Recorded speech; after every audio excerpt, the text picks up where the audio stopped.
This essay example, as well as thousands of others, is available in text format on our website for free and without registration. Simply Google Ivy Panda Free Essays.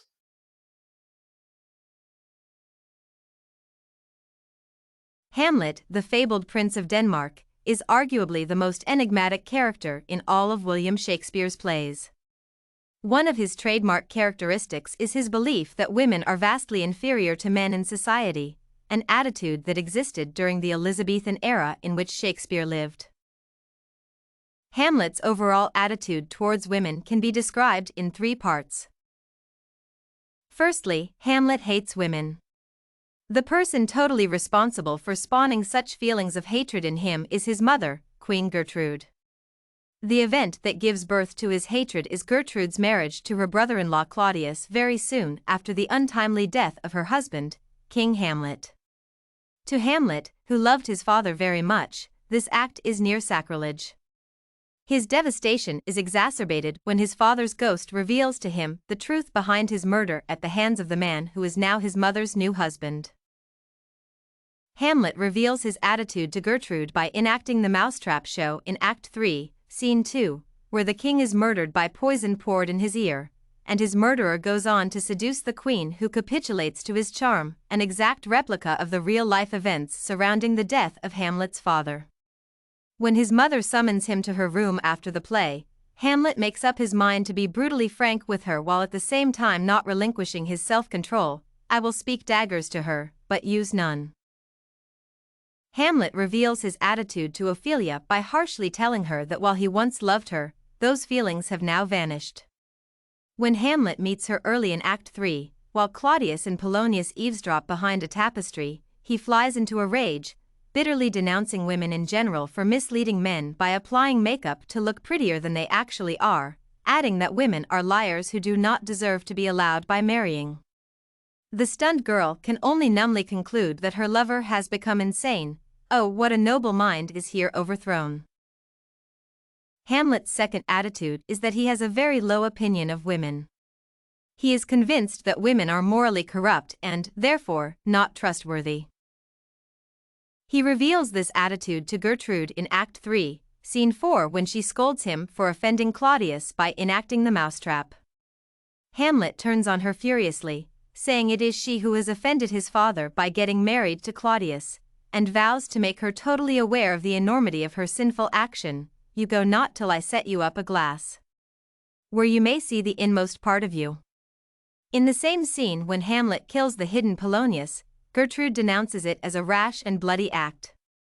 This causes her son to sarcastically retort that his act was just as horrendous as what happened to his father, a bloody deed, almost as bad, good mother, as kill a king and marry with his brother. When his shocked mother cries out in horror, "As kill a king," he stoically retorts that she heard him rightly. He goes on to lavishly praise his dead father as having Hyperion's curls, the front of Jove himself, while disparaging Claudius, and ends by demanding to know what led Gertrude to marry her despicable brother-in-law. Hamlet's direct accusations stirs Gertrude's conscience, making her look deep within herself, into her very soul, which she finds besmirched with black and grained spots. Her candid admission causes Hamlet's distrust of her to deepen further. Hamlet displays this attitude to Ophelia by berating her with body remarks steeped in sexual innuendo. For example, Hamlet tests her to judge if she will tell him the truth about the whereabouts of Polonius. When the girl, the obedient daughter that she is, lies to him, he insults her cruelly. "Get thee to a nunnery." Nunnery was a coarse translation for whorehouse during Elizabethan times, instead of becoming a breeder of sinners. In another example, when she praises his keen intellect, "You are keen, my lord, you are keen," he stingingly retorts, "It would cost you a groaning to take off my edge." Hamlet's third attitude is that women are immoral sexual beings who will stoop even to incestuous relationships to satisfy their bodily hunger.